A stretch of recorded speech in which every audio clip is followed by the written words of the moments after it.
TH18 niya lang. So, yung first Peter, nakaharap pareha sa right side.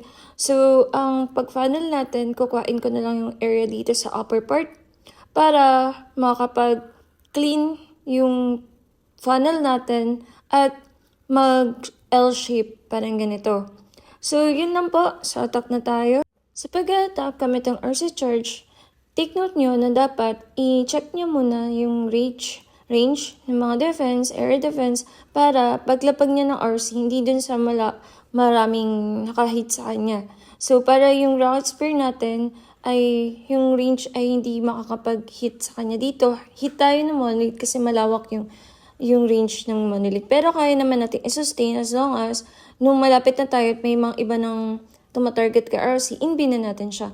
Pag nakuha ko na yung poison tower dito, ay i-recall na kagad natin si RC kasi hindi naman natin kailangan mag-long range kasi nakapag-create na tayo ng clean funnel. Clean funnel Nengar. So, ginamit ko na yung Giant Arrow ni Queen.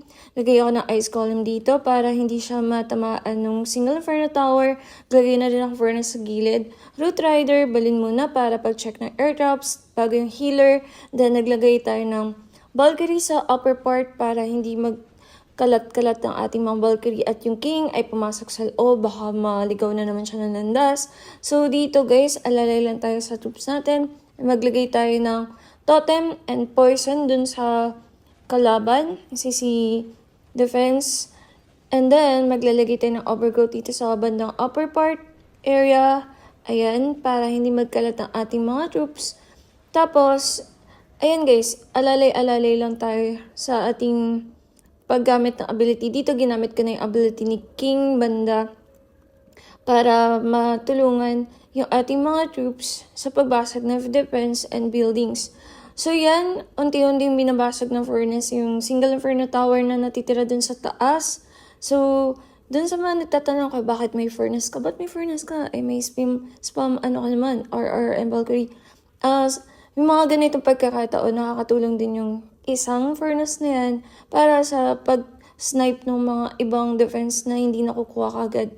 So, eto naglipag na ako ng mga super barbs para mak-clean yung ating ibang mga building and defense sa gilid para pumunta lang sila dun sa lugar na dapat nila puntahan. So, yun na po. Sana makatulong itong aking tutorial. I'm not a pro again.